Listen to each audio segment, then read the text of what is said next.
All right, well, welcome everyone to using local permit data to make informed electrification and HVAC contractor selections.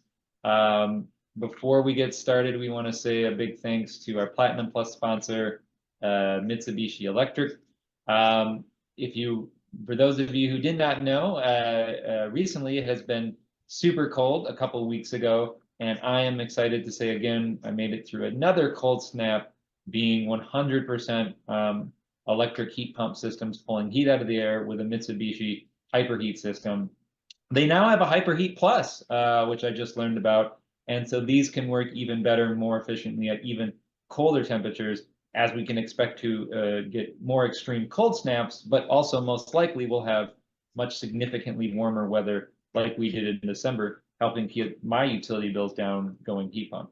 Not ready to go all heat pump yet, and you and your clients have an existing gas furnace that works, that's okay. You can put the heat pump on the outside and you can pair it with their IntelliHeat to use the heat pump during the shoulder seasons and then use the gas furnace during the cold weather and cold snaps. They have a whole page that sort of helps you pair their indoor and outdoor units, which can always be a little challenging, to meet the Inflation Reduction Act's tax credits and state rebates. Build Equinox, the Serve 2 smart ventilation system. It's constantly detecting poor air quality and then only ventilating the house when it's necessary. So check them out over at buildequinox.com. All right, using local permit data to make informed electrification and HVAC contractor selections. This course is brought to you by the GreenHome Institute. The GreenHome Institute is a nonprofit with a mission to empower people to make healthier and more sustainable choices in the renovation and construction of the places we live. Today, I will be your moderator. My name is Brett Little, and I am the education manager here at the GreenHome Institute. This course is approved for multiple continuing education units, as well as AIA Health, Welfare, and Safety, which may make it applicable to your state-based design or contractor license, as well as Passive House. So check out the 5-digit code at the end. So with that, Ryan, I'm really excited to have you on today's show. I'm glad you can be with us and to take us through this topic. Please take it away, introduce yourself, and again, thank you for joining us. Thank you, Brett, and everyone. It's really exciting to be a part of this program. So I will begin by introducing myself and just briefly get into my own personal building electrification journey, which leads directly into shovels and what we're doing with building permit data in order to help people make informed building electrification and HVAC contractor selection. So I am in California, born and raised, from the Silicon Valley, but maybe not surprising then that I would become a tech entrepreneur. However, when I was in high school, I was president of the environmental club, not the computer science club, and all of the tech companies in and around Mountain View. What they really meant to me were parking lots where my friends and I could play roller hockey.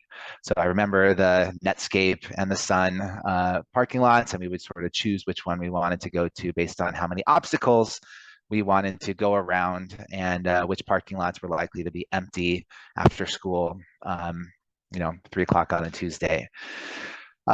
Just want to say all of that because it wasn't like I was necessarily destined to become a climate tech entrepreneur. I think anyone who knew me in college, where I went to UC Berkeley undergrad, studied environmental sciences, environmental economics, they all thought I would become some sort of executive director of a nonprofit, more likely to be in Brett's shoes than what I'm doing today.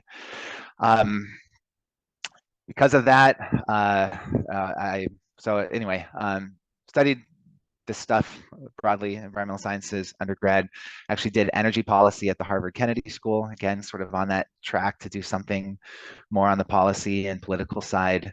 But along the way, met some friends who convinced me to start a company with them. It's actually in the screenwriting software space of all things.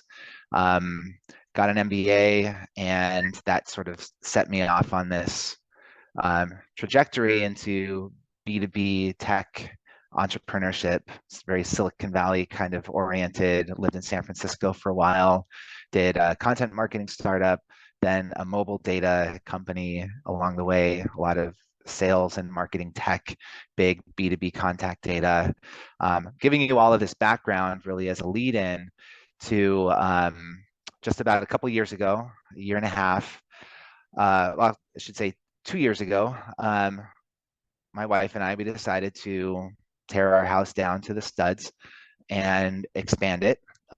We had bought in a nice area, but with a really old, creaky house that we always figured at some point we would remodel. So 2 years ago, we started that process. I was also in the process of exiting the mobile data company. And during that period of trying to get out of it, we'd sold it to another company, and I knew I wasn't going to stay for a while. Started thinking about what to do next, and really wanted to get into climate tech. I was envious of my friends from undergrad and from grad school who got into climate tech and found really interesting niches in finance and some of the hard sciences, a little bit in the software space. So I was like, okay, I want to be one of them. But I really wasn't sure where B2B, business to business data intersects with climate and climate technology and this whole residential building electrification space. But like I said, we were in the midst of this big remodel project, and I did decide to electrify the house. And fortunately, my wife agreed, was very much on board, even though it did cost significantly more money than just status quo, not changing the gas furnace that we inherited and the gas water heater, etc. But I really wanted to get heat pumps installed in this house. So our GC was very anti this idea in the beginning. He said it was going to blow up our electrical panel, that we were going to need to upgrade and get PG&E involved. Just those of you who are in California and have ever had to deal with PG&E, that's a big hassle. He said that was going to double the amount of time that we would have to be moved out of our house, and effectively adding another $20,000 or $30,000 in rent that we would have to pay during that time. Turns out, although he was also our electrician, he just didn't know what the specs are on these appliances. And fortunately, it turned out that his preferred HVAC sub was dying to get this guy to start suggesting and encouraging more heat pump installs. So we were kind of the guinea pigs for him to discover that induction cooktops don't use nearly as much current as he feared. When I said electric cooktop, he was just thinking old school electric. Same thing with our heat pump water heater, same thing with our heat pump HVAC system. He just thought we were crazy, and that the lights were going to flicker, and the whatever they're called, the things inside the panel, the switches were going to pop. We're just going to get overload the panel.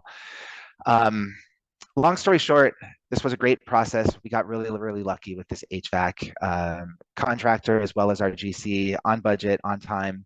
I liked this guy enough to invite him to my birthday party, which I know is very unusual for most people to say about their contractors.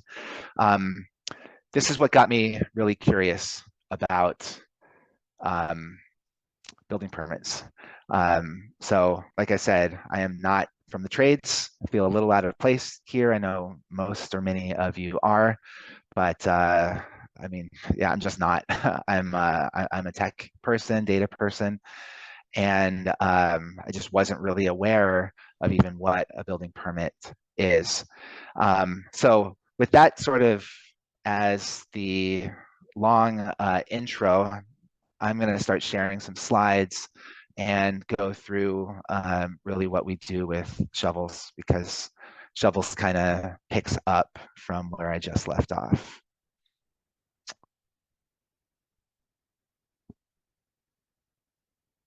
Okay, so started on the wrong slide. There we go. Okay, so here's what happened. The more I got curious about building permits, and I was at the same time I was kind of looking for a big data problem to solve. Take my mobile data background and my interest in environmental sciences and policy, it just really seemed like there's fertile ground there, but I didn't know where it was. And I was just looking and looking and looking and looking and looking. And then, finally, like literally, it was just right in front of me with this big remodel project. When my GC first suggested our HVAC guy, he said, "Hey, Bill, he's great. And I use him for all my projects." I said, "Okay, well, great. I understand you like Bill, but am I going to like Bill? And is Bill really the right person for us?" I talked to Bayren. They are the kind of the regional building electrification, almost like a homeowner advocacy group in a way. They'll help us with the rebates. They'll help us choose a contractor. Bayren just, unfortunately, in this particular case, just wasn't even that helpful. I was kind of expecting to go to some website where I could look up Bill and see all of his permits. I didn't really want to use Yelp or Nextdoor, and I've been in the data space enough to know that there's going to be highly skewed, squeaky wheels, just the most delighted people and the most angry people, and you're not really going to see anything in between. So very polarized is what you generally get with user review sites. I wanted the ground truth. Like I wanted the source of empirical, objective data. It's like, where is the data that's going to tell me what Bill does? What's he about? Where does he work? How many jobs has he done? How many of those were heat pumps? How many of those were traditional HVAC? Why can't I find anything about Bill? So this is essentially the origin of the problem. Finding the right people for building electrification is tricky. And by people, I mean contractors. What we ended up also kind of thinking about is, well, if you really dive into the permit data, it'll tell you a lot about the homeowners. But on most, not all, but most permits, you'll also see the contractor. And that combination of the two felt really, really powerful. And didn't really want to build a product necessarily for homeowners like me to go out and find contractors. I didn't see what the revenue model would be in that case, but I had an intuition that businesses would be really interested in this data, and that we could eventually build something that businesses might be interested in. So that was just kind of like what why shovels originally came to exist, is thinking about this problem of the opacity in the data around particularly building contractors. So yes, building permits, they are the answer. They're also really the superpower that that shovels has come to get really good at. So we're looking at 120 million building permits every month now across the entire United States, looking at what appliances different homeowners have installed. It's kind of like the upgrade history of their homes, and all of the metadata around that, the timestamps. You can really dive into the descriptions of building permits, and there's other types of metadata that the jurisdictions include. Might be helpful here if we just go back sort of a 30,000 foot view and answer the question, what is a building permit? Assuming that most of you probably know this even better than I do, but maybe for the handful who are watching this and are not really familiar with what a building permit is and why it exists, I'll do my best to describe the origin of building permits. It ultimately boils down to public safety and the need for both states and then local jurisdictions to give consumers confidence, homeowners in particular, but this works for commercial as well, that when they buy a property, they're going to be safe inside that building. That's kind of the more philosophical justification for building permits, but you want to make sure that everything is to code so that you don't have spontaneous fires because something wasn't wired correct in the walls, or that the ceiling suddenly caves in. This is not a society that I think any of us would really want to live in. We like buying a house and assuming that it is structurally sound and that everything in the walls is good and things aren't going to get dangerous all of a sudden. So generally speaking, building permits are required when you're touching anything structural or anything that goes into or out of a building. I'll just kind of speak to residential for now because I think that's more aligned with what we're talking about in this webinar. So that would be, water into a house, sewage out of a house, anything electrical in the walls, or anything that would change the structural integrity of the house. If you're painting the walls, from green to blue, you don't need a permit to do that. But if you are going to add a bathroom, generally speaking, if you're going to get in there and even add a sink or change the plumbing around, you're going to want to get a permit. And also, generally, anytime you're getting into the walls and adding new outlets or something like that, putting fresh wiring in, you're going to need a permit for that. Roofs always require permits, touching the roof. So the local jurisdictions start with a statewide code that describes what I just said, the general rules on what should require permits. But what we call the authority having jurisdictions, the AHJs, they're able to put their own spin on things up to a point, like kind of within the bounds of what the states have already set. And the AHJs are always a city or a county. So the building permit issuer, depending on where you live, could be the city. The city may delegate building permits to the county. And if you live in unincorporated county, like I do, we don't have a city council. And when we dial 911 here, we go to the county sheriff, not like the city police department. Unincorporated areas always go to the county building permit office. So in other words, like counties will always have building permit, they'll always provide building permit services, but they're not necessarily doing it for every city within the county. Some cities will do it themselves. And what you wind up with is this hodgepodge of some jurisdictions that do permits and others that don't. It's kind of a mess. And there's about 20,000 permitting jurisdictions in the United States.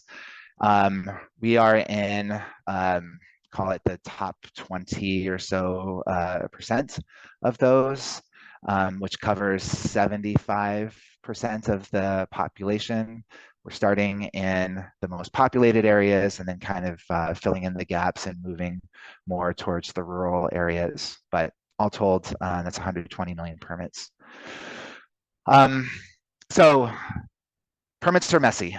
Permit data is just inherently messy. It may start from a PDF. It may be just a handwritten piece of paper. In the last 10 to 15 years, we've seen a lot of these jurisdictions adopt what we kind of refer to as e-permit software. These are what we call GovTech or government technology companies. There's a big one not too far from where I live here in San Ramon, California, called Acela. They're in roughly a third of the jurisdictions that we see. Acela software runs a lot of the jurisdiction infrastructure, not just building permits, but you can do planning permits. You can do all sorts of stuff with Acela. So what we do, we go out and grab this information from the electronic permitting databases. If you were to do this manually, if I were to take that example with our HVAC guy, Bill, go into every jurisdiction and try to see where he has pulled a permit. Tell you this, like there are 19 cities in Contra Costa County. I believe that's including the unincorporated areas. Unincorporated is like its own city in a way. Say 19 of those jurisdictions, we'll call them within the county. 9 of them issue their own permits. That's just in Contra Costa County. And then you have Solano and like all these other counties, San Juan, whatever it is to the east of us. They all also similarly have this splattering of jurisdictions that that issue their own permits. I would need to go to every single one of those and somehow just click and copy and paste, or like if I'm lucky, I can maybe download a CSV file. Then I have to align all of the columns. Then you know, the dates will be formatted differently. The description field will be called something else. The addresses will be a complete disaster. What we're doing is using artificial intelligence to help us understand what this permit is about, and also to clean up a lot of this messy data. The new AI technology is actually really good at understanding this information. So that's what, like, really some of the value that that we're adding here, because someone has to do it. The only way for this data to truly be useful is when the columns are all lined up, when the dates look the same, and when the addresses are all properly formatted.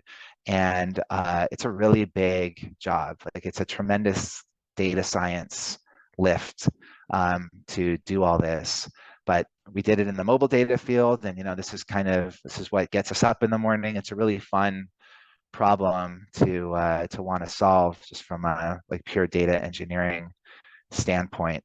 So like, this is the kind of stuff that we get excited about, and you know, this again just kind of goes back to why we started Shovels.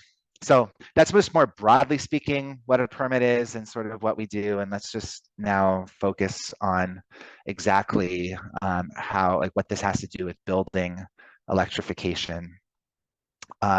So EV chargers, level 2, especially that are the 220 amp or 220 volt. You're in the walls, like you're doing real electrical work. This isn't something that typical homeowner is going to be able to do themselves. So that's a permitted job. As you know, heat pumps, very invasive. You're in the walls, you're doing a lot of electricity, always going to require a permit. Solar, being on the roof, electrical wiring, going to need a permit. Battery, also need a permit.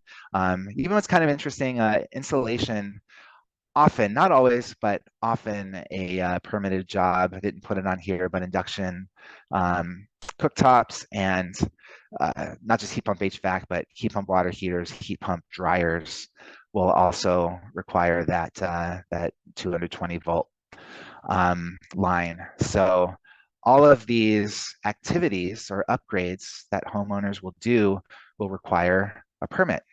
So that alone is kind of interesting. There are marketing applications for this. There are public policy applications for this. I mean, we're talking to some companies that interact with utilities, and sometimes even utilities themselves, that want to know what the adoption rate is looking like for EV chargers, for example, because that's going to have real implications on the grid. And then you get into the demand response, and it just gets really, really interesting when you see this kind of like on a map, and can plot the adoption rates of these different building electrification appliances over time. So we could get into a little bit of what that looks like, but this is, again, sort of going back to the origin story of Shovels. what I just, on a personal note, what really got me excited about this was like, yeah, the data problem was interesting, hairy data problem, but the application for climate tech companies, for climate tech policy or climate policy, I just knew that this was going to be an important part of the story, that tracking building electrification. There'd be some private sector, valuable private sector uses for it, but also some really critical public sector uses for this data, and that we would be uniquely positioned to provide it. So that was one thing that got me really interested about building permits and doing this type of work. Brett.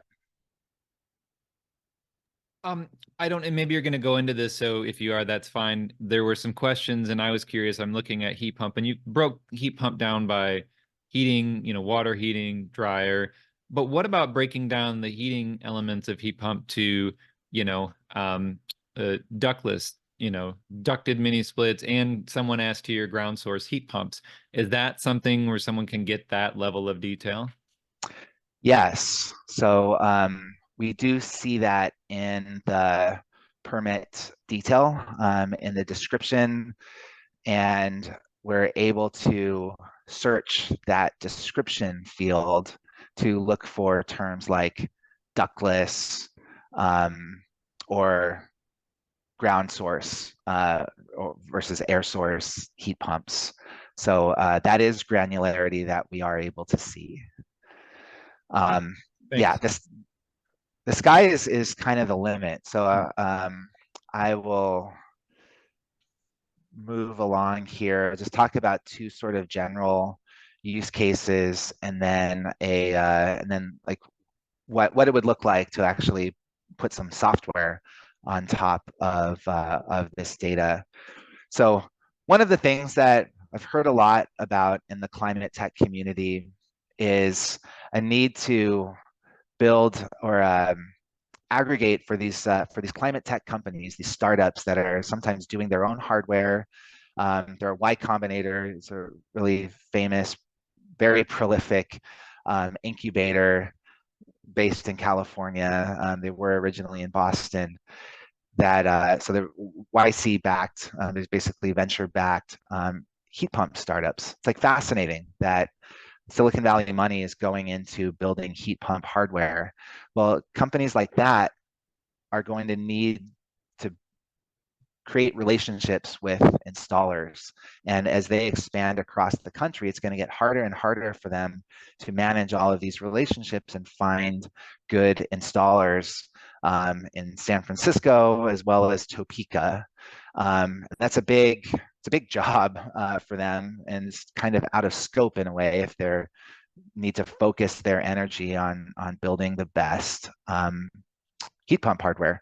So what we can do, or like really anyone who has access to permits could do, is look at all of the heat pump permits and tease out the contractor data from those heat pump permits, and then aggregate that information, sort of distill it down, deduplicate it, clean it, and then be able to say, so this is interesting. So we have these in a given zip code, if they're trying to expand into a particular zip code, instead of looking at which contractors have a business address in that zip code, what we really want to know is which of those contractors do permits in that zip code, because we don't really care if a contractor is willing to drive 30 or 40 miles to their job sites. Many of them are happy to do that.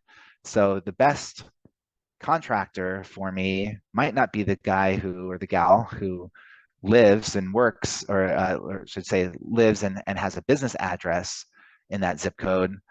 It would be much more interesting and much more useful to know the contractor who has permits in that zip code, because they may drive an hour each way to get to their job sites, and that's totally fine. That's pretty normal in the building trades. But we're kind of used to this, like using Yelp, where they're built around this idea of a fixed point. Like that restaurant's address isn't going to change.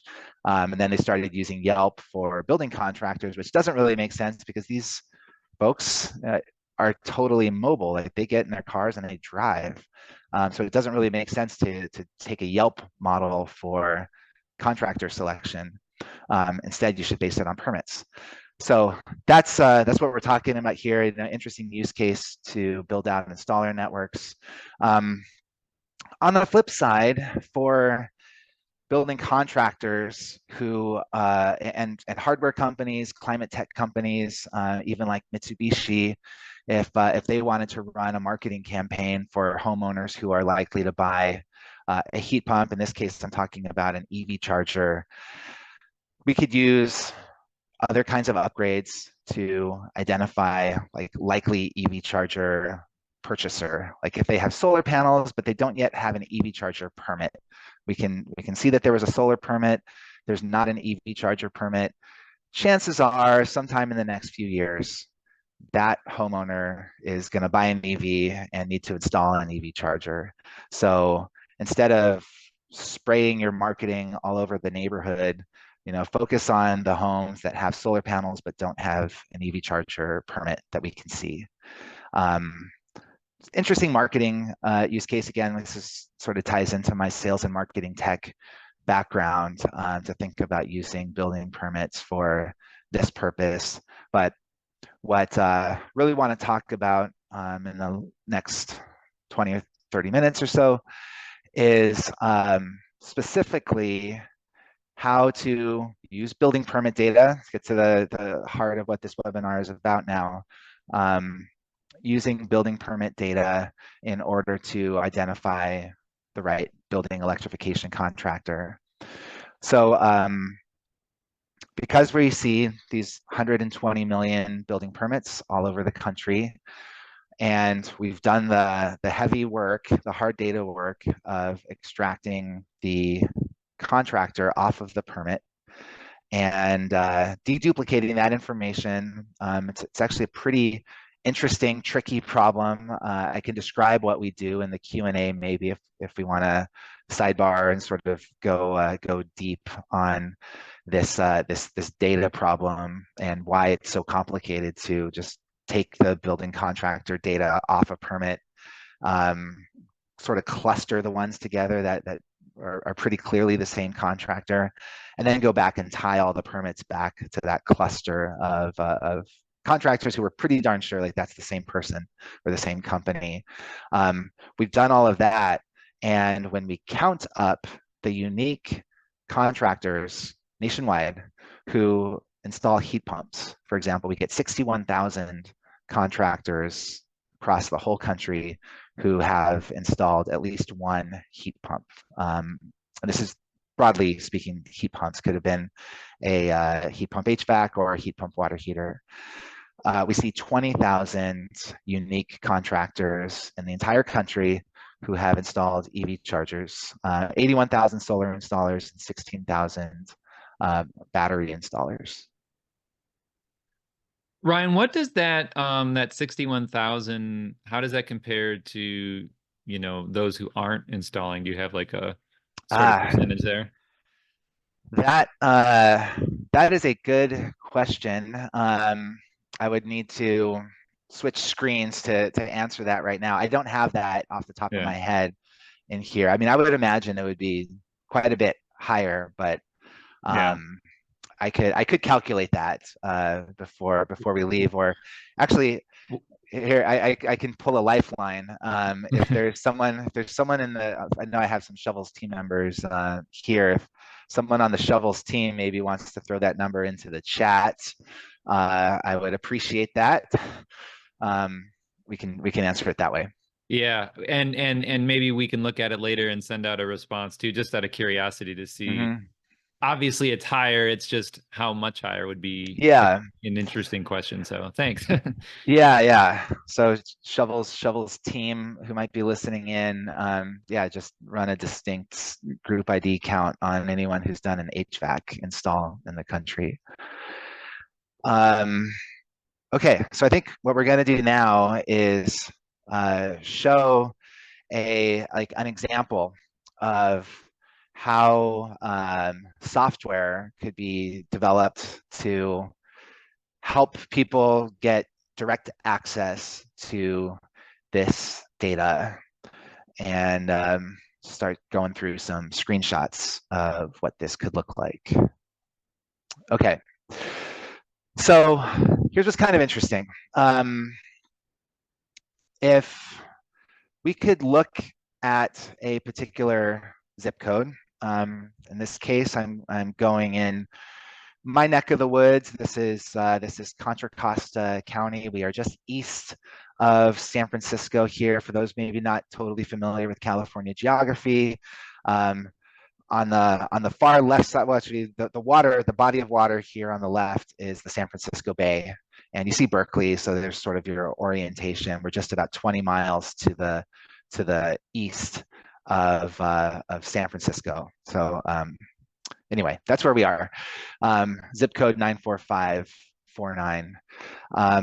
So look at a particular zip code, and because you can classify a permit based on the language, the permit type that the county or the jurisdiction, the city or county puts on there. Sometimes there's a subtype, but we're really relying on the description, which is someone, again, in the building office is typing this into an e-permit system, and that's like really, really powerful, really rich data that allows us to see this was a heat pump install and not a traditional HVAC install. So using the software, you could throw in a zip code, you can throw in that tag, and this is the display. So you'd actually see all of the data points, and these are individual homes where heat pumps have been installed recently. You can actually see these dates, you can see these addresses. So if we click on one of these addresses to kind of see what happens, like now we're actually taking that permit and sort of blowing it up a bit. And you can see down here, it's actually tagged as an air source heat pump. So to answer that question, when we're certain that it's an air source versus a ground source, we'll throw that tag on here, and permits can have multiple classifications and multiple tags. Sometimes we'll see permits where it's one permit, but there's a lot of stuff happening. In my own experience with the big remodel, we did all the building electrification stuff, but we also remodeled the heck out of this house and even added on square footage. All of that happened in a single permit. Other jurisdictions will actually break that down into multiple permits. So that's why we have a many-to-one tag to permit relationship here. So, and again, this is all public information. Anyone can go into an e-permit system and gather this up. It's just hard to do it in every single jurisdiction. So a couple things to note here. You can see the permit data. We're tracking some of the dates. What we'll also do here is it's possible to look up all the other permits associated with that address, which is kind of cool. And then importantly, down here at the bottom, we see the contractor. And this is where it gets really, really interesting and powerful. Collecting all of these permits, relating them, building a database relationship between a permit and a contractor, which again, that is not something that is done at the jurisdiction level. The jurisdiction doesn't create a unique contractor entity. All it is text on the permit.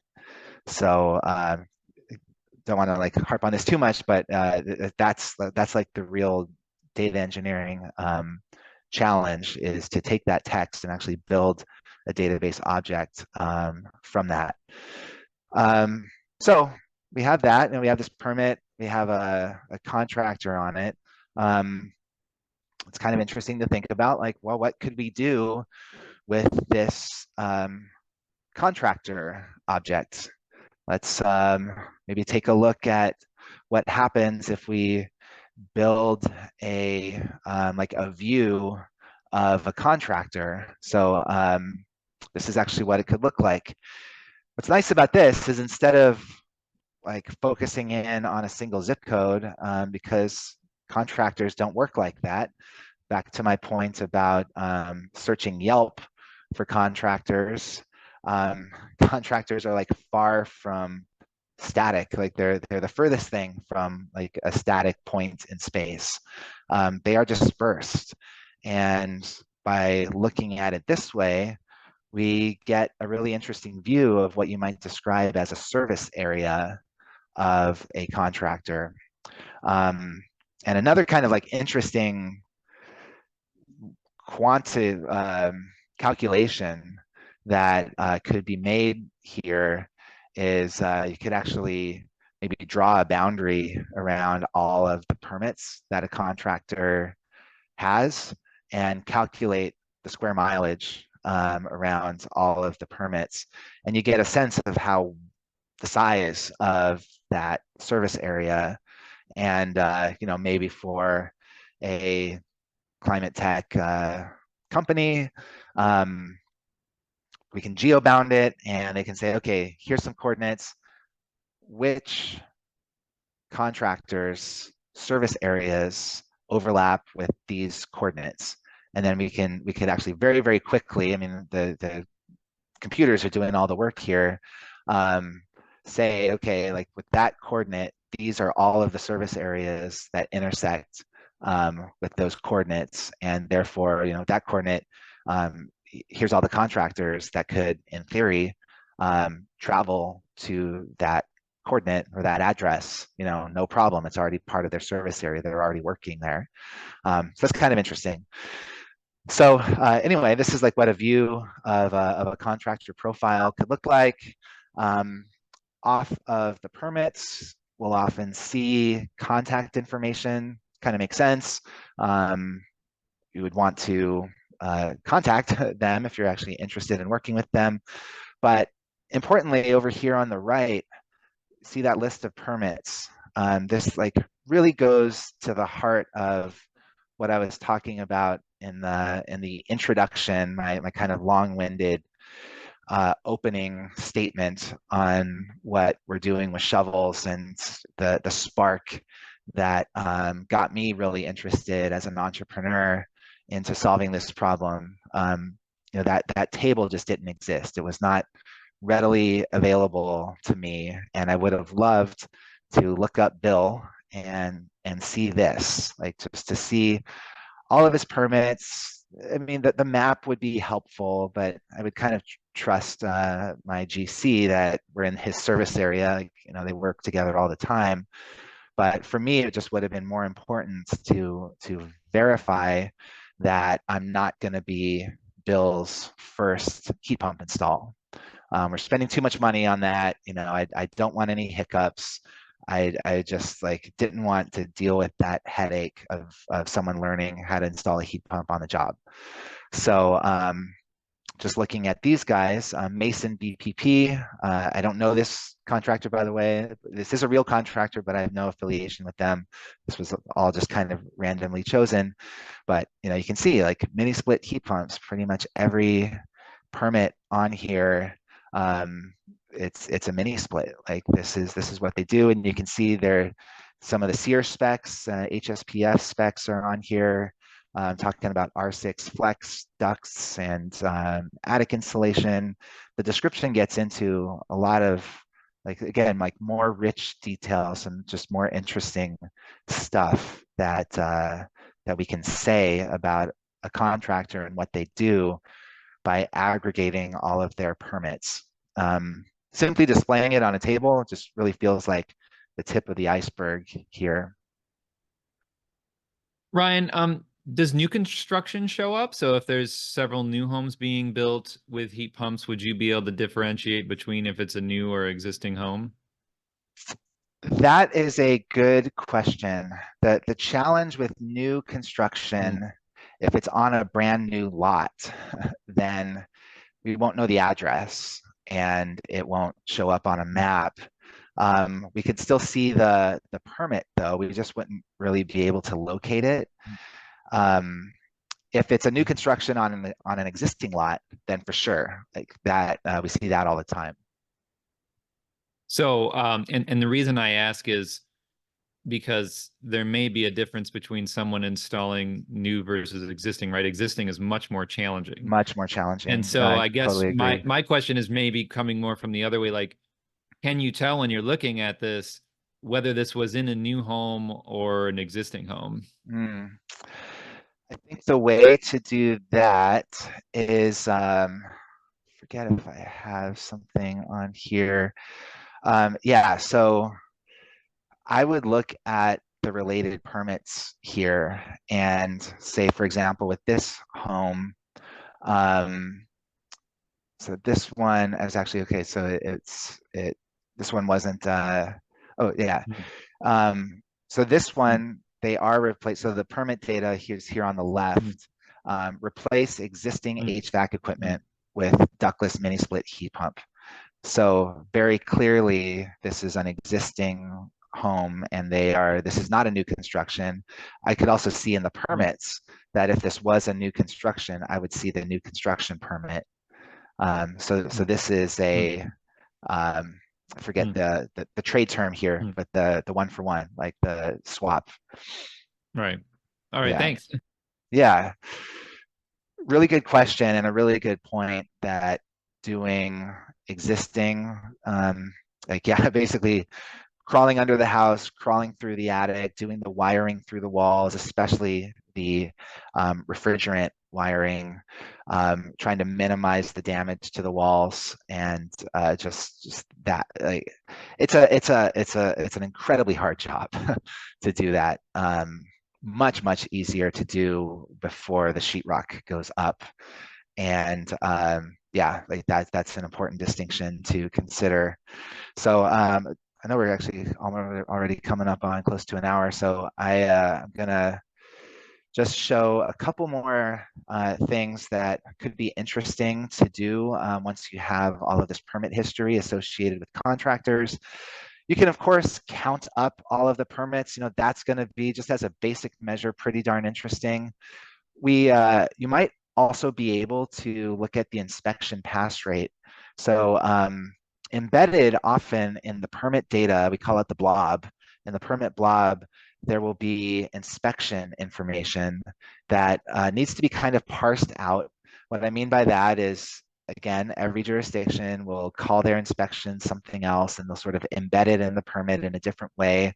From a data science perspective, it's a big challenge to figure out where that is, extract it in the right way, and make sure that we're interpreting the numbers correctly. But this is also some real data. Or like, so this is a contractor who's done 49 permits. 85% of the time they pass, and typical length of their job is 206 days. So average duration is in days. Average pass rate, we're just looking at inspections passed divided by the number of inspections passed plus failed. So inspections passed over the total number of inspections. And I know this because we've been looking at this data for a year. 85% is a really good pass rate. Like, this is actually a top, call it 99 percentile contractor. Typical pass rate is around 70%. And if you're really into statistics, this actually maps to just a slightly skewed bell curve, but there's some real meat on the tails, which I was really glad about the first time that we histogrammed the pass rate. It was beautiful. It was just like in a stats textbook, and I was really worried it would be very much like a skyscraper shape, but it was a nice smooth bell curve. Anyway, yeah, we can break down like other ideas, like places to go from here, breaking down the different types of HVAC installs, like the someone asked, like ground and air.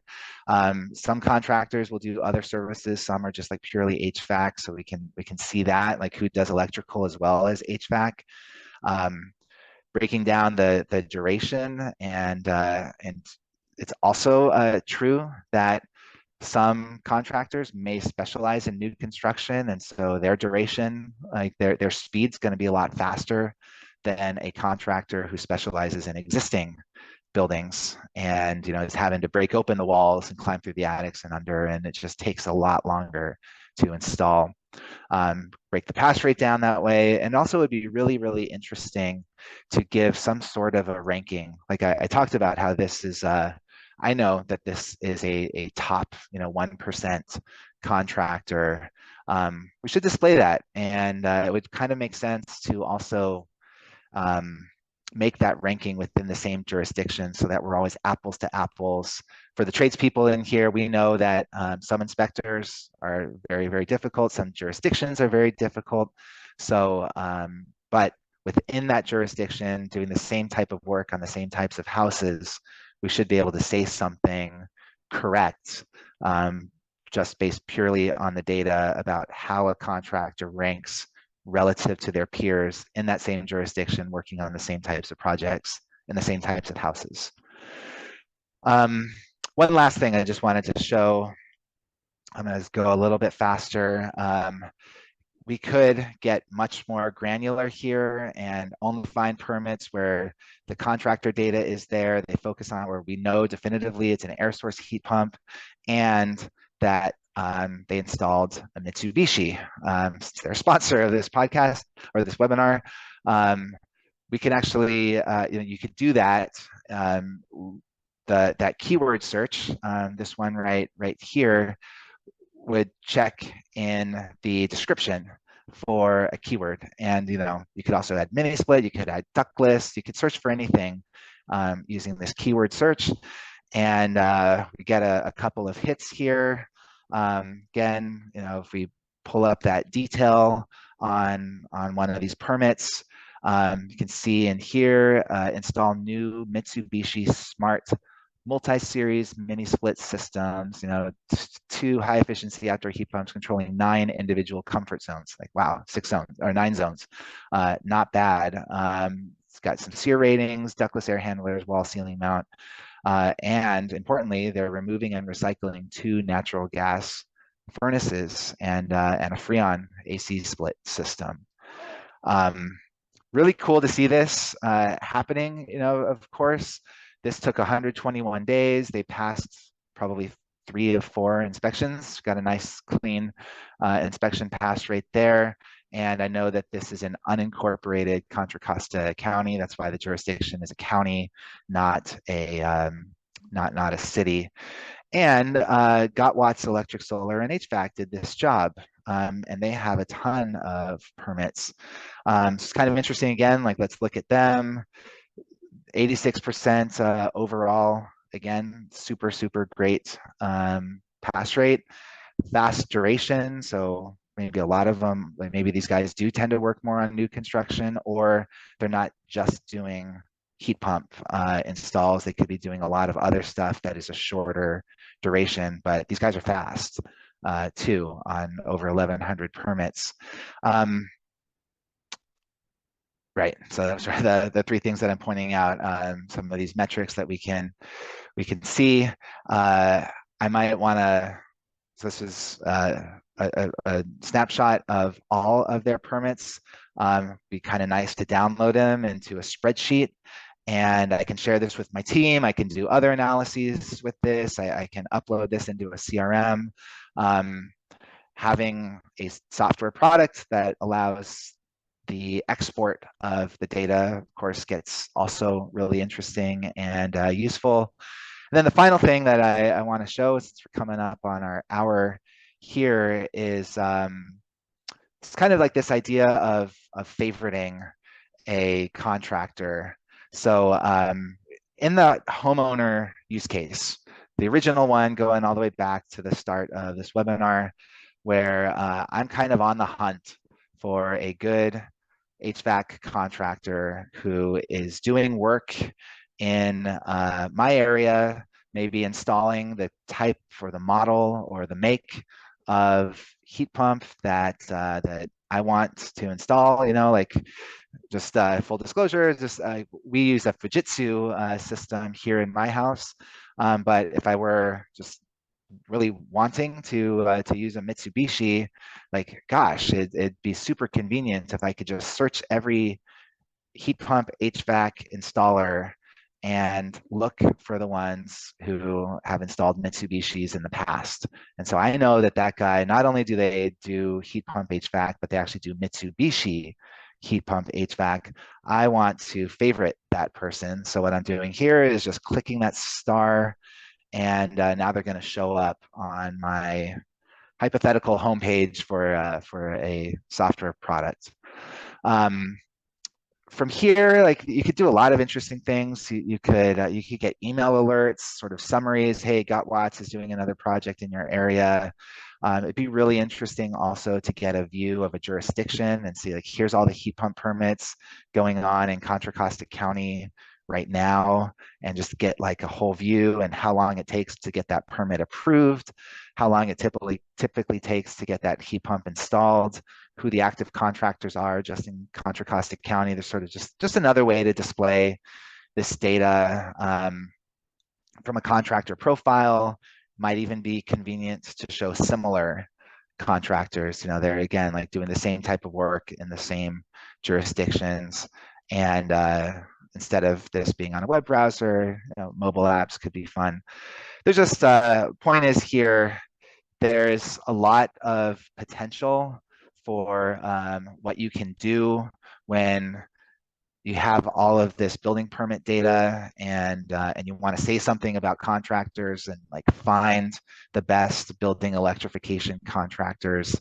Building permits is really this it's this incredibly rich data set from which to mine and find insights that will hopefully go a long way towards helping more homeowners and you know, tradespeople like you install more heat pumps and put a dent in the climate problem. So thanks for listening in, and I know, Brett, if you want to do some Q&A. Yeah, Ryan, can you hear me all right? Yeah, now I can hear you. All right, great.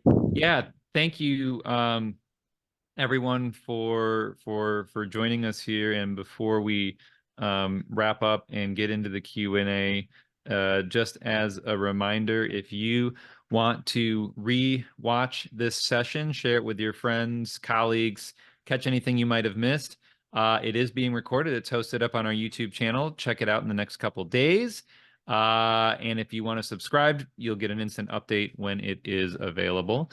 For those of you watching this session in the future, not right now, but on demand, head over to our quiz platform, or whatever quiz platform it's on, get an 80% passing rate, and you'll receive your continuing ed certificate. For those of you watching this here today, as long as you've been here for the entire CEU approved hour and you are logged in appropriately on Zoom, you will receive in the next couple of days your certificates from certs@gutenbergcerts.com. Check your spam for that. Make sure to take that survey that pops up. And before we start getting into all those questions that are coming, just a reminder, a huge thanks to our board of directors, our volunteers, our executive director, Jose Reyna, and all of our top tier sponsors, especially ones that are helping us electrify, like Mitsubishi with their air source heat pumps, and Rheem with their air source heat pump water heaters. So, Ryan, a lot of questions coming in, some coming in from individuals, some coming in from some city officials. I'm going to kind of combine the question all together, but the question really is, confirming the accuracy of this permit data being pulled. And, how confident can you feel about that? Or how can you know? I mean, are there some jurisdictions that are just wildly inaccurate, and how do you know? And so I don't know how you answer that, but those were just some concerns being shared. Sure.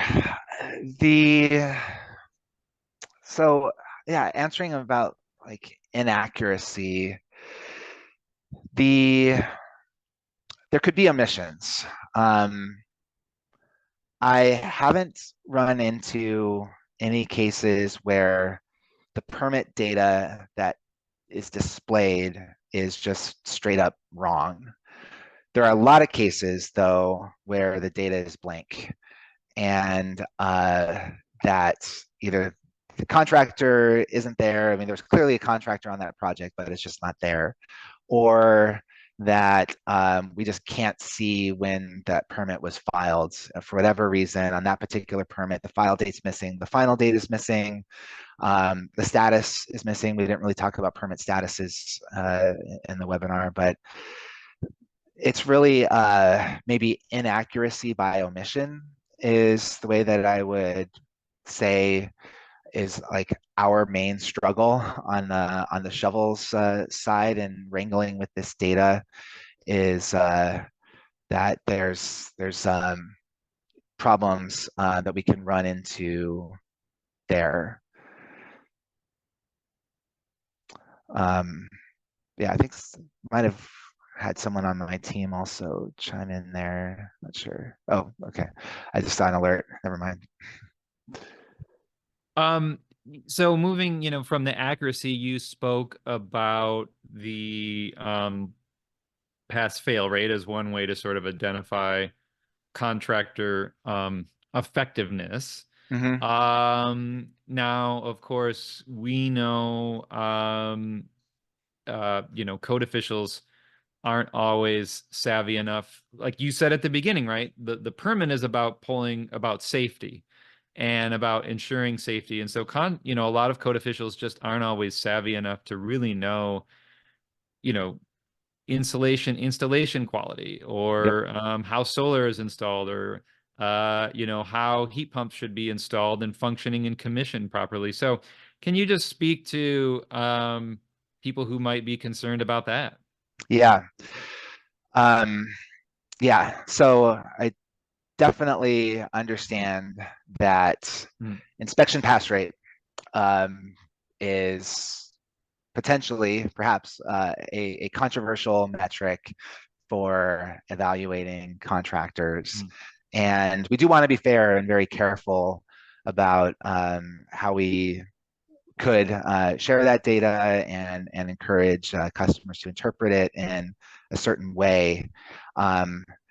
The issue that I think people have probably put into the chat is that, yes, for any given project, things can go off the rails for all sorts of reasons, many or most of which are far beyond the control of the contractor, which is why we would only show this information, or I mean, we might just hide it until we have a statistically like a good enough sample where the variance is low enough, and like basically we can say something with statistical significance, where any of those individual projects that maybe went bad would be washed out by your average.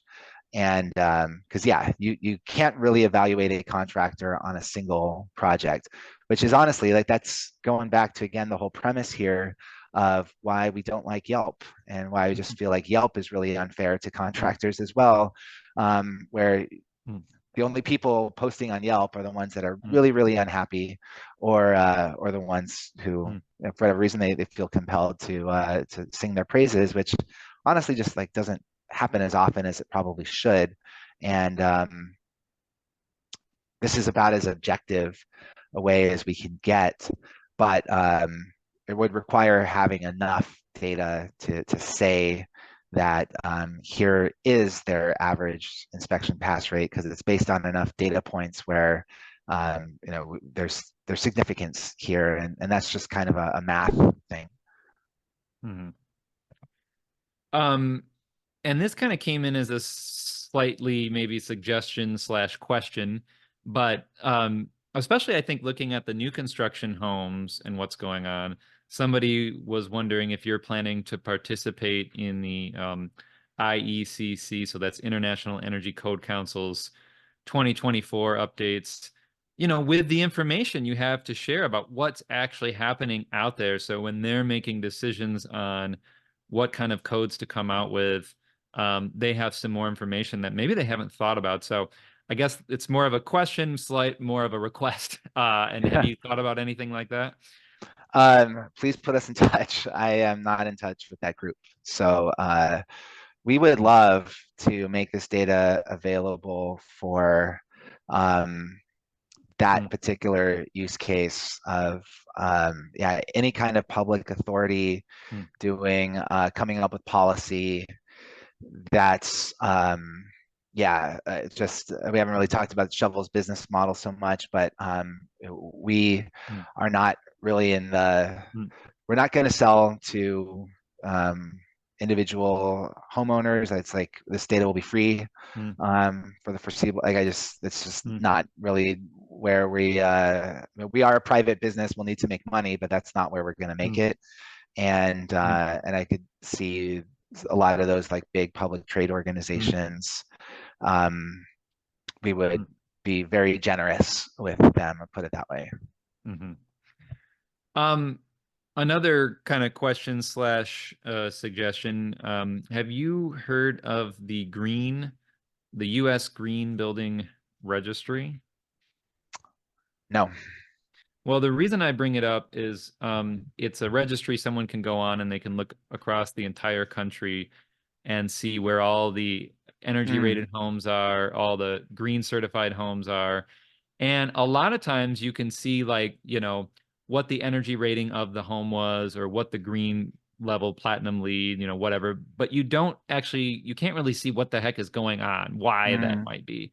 And so it almost seems like you have a perfect partnership here where you're sort of kind of showing the why, right? Like it has heat pumps or solar, it's got some more information in it. So this is just more of a suggestion of maybe I should connect, you know, you and the folks over at GBR. There might be a way to collaborate. So. Yeah, that we've also had a thought internally if we could ever get in front of like a Redfin or a Zillow, you know, Realtor.com and compute like a green home score. I know there are other companies like Sealed and others that are in this space as well with the blow tests and can like really quantify.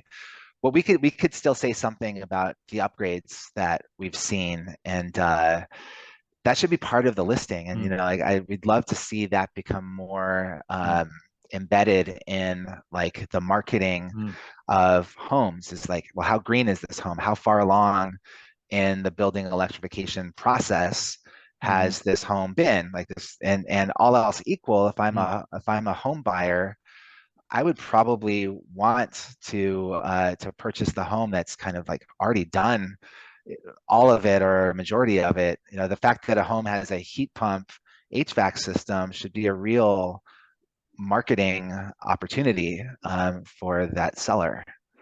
Yeah, and someone also pointed out, you know, the residential ResNet, you know, they're out there rating homes, and so they have this kind of information, so there might be a way to collaborate. I know a lot of their HERS ratings show up on the Green Building Registry too. So cool. But yeah, absolutely, any way to get that kind of data out. I see some of those different types of listing agencies now list climate resiliency or risks and some other attributes. So you know, very, very interesting stuff.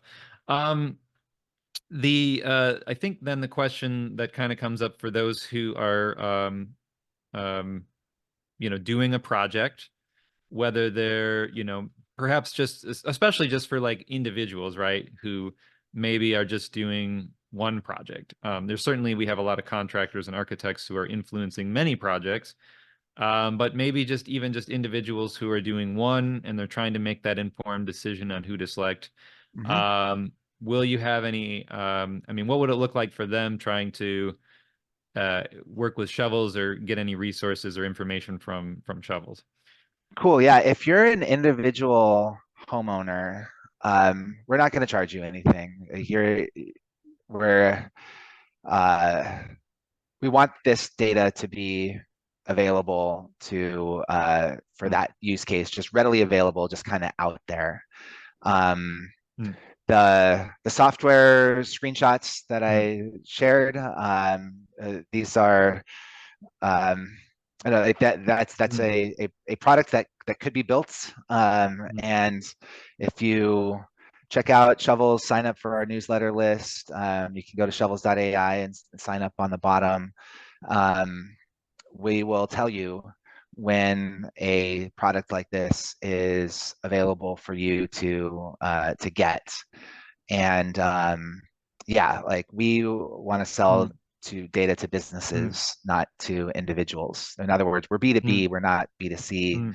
And I want, personally, like I want more, I want to solve the problem that I had as a homeowner looking to identify a really good heat pump contractor.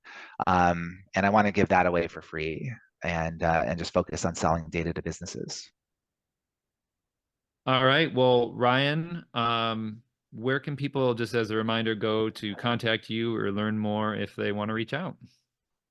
Well, so shovels.ai is our website, and we will be, we're kind of in rapid development, doing all sorts of stuff, but getting a software product out that is user-friendly and really valuable and helpful is high on our priority list. So please do sign up for our newsletter. I can be reached anytime, Ryan at shovels.ai. I think I saw that we had some Shovels teammates in the chat active there, and it's just their email addresses are all just their first name at shovels.ai. Find me on LinkedIn too, pretty easy to identify, /n/R Buckley. That's probably the best place on social media to find us, and would love to connect with you. Anyone here on LinkedIn, please do reach out. All right. Well, Ryan, thank you so much for your time. Thanks to your team here who's been behind the scenes, I see, answering cool. these questions too. Awesome. I really appreciate that. Shovels, yeah, thanks, team. Yeah. Check it out, everyone. And that is the end of our sessions, and we'll see y'all next week and to kick it off for February. So take care, everyone. Be well. Thank you so much. Thank you, Brett. Be sure to check out all of our courses available online that you can watch anytime and anywhere to pick up your CEUs. Before you go, make sure to subscribe to us on YouTube to get weekly updates and stay up to date on green building science courses, webinars, and home tours. Thanks again.